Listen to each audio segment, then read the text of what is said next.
Maintenance या alimony की application पत्नी के द्वारा कोर्ट में कब देनी है? जी हाँ, स्पेशल मैरिज एक्ट की बात करें तो सेक्शन 37 सबसेक्शन 1 जो स्पेशल मैरिज एक्ट 1954 का जो कानून है वहाँ पर ये प्रावधानित किया गया कि जो पत्नी है वो मेंटेनेंस या एलिमनी के लिए क्लेम कर सकती है। कब?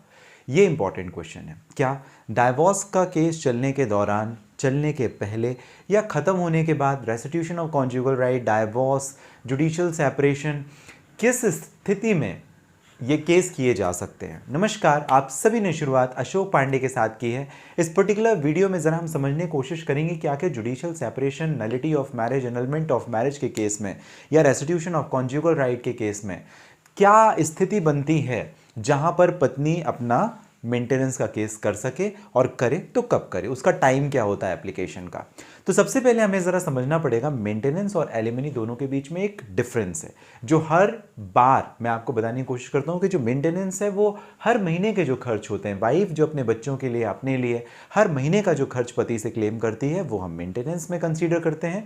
और जो एक साथ एक मुश्त जो राशि होती है तो एक साथ क्लेम किया गया पैसा एलिमनी होता है। Judicial separation, nullity of marriage, restitution of conjugal right, इन सारे केसेस में किया जा सकता है। ऐसा नहीं कि केवल तलाक के मामले में आप एलिमनी का क्लेम कर सकते हो।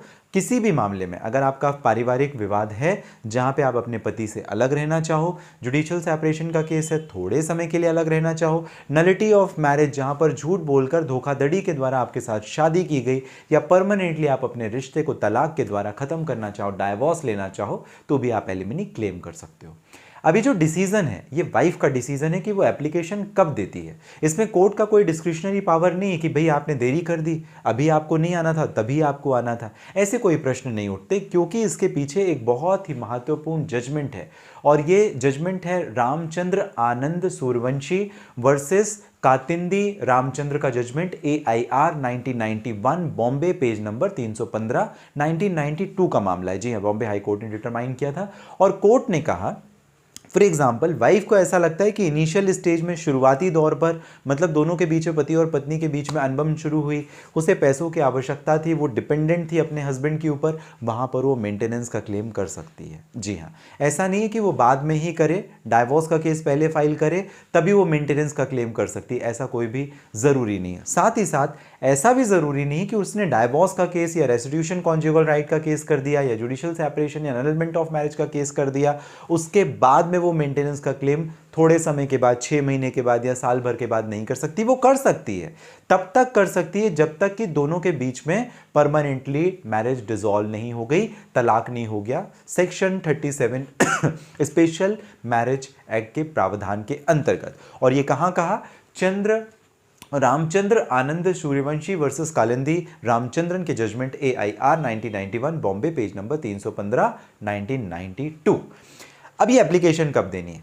स्थिति स्पष्ट है, कभी भी किसी भी स्टेज में आप एप्लीकेशन दे सकते हैं, लेकिन ये इंपॉर्टेंट है कि आपका परमानेंटली डाइवोर्स ना हो गया हो, डिक्री पास ना हो गई, क्योंकि उसके बाद तो आपके रिश्ते खत्म हो जाते हैं। उसके पहले जब कभी भी आप करना चाहें आप कर सकते हैं। इसकी फ्रीक्वेंसी क्या होती है और अगर आप क्लेम करेंगे तो कितना आपको मिलता है, इसके लिए मैंने विशेष कुछ अलग वीडियो बनाए थे। ये पर्टिकुलर वीडियो आपको परमानेंट एलिमनी और मेंटेनेंस को संबंध में था, जहां पर मैंने आपको बताने की कोशिश की कि आप कब एप्लीकेशन दे सकते हो। तो हाई कोर्ट का कहना है कि आप कभी भी दे सकते हो, लेकिन डाइवोर्स की डिक्री या जजमेंट होने के पहले। आपको जानकारी अगर पसंद आई हो सब्सक्राइब जरूर करें।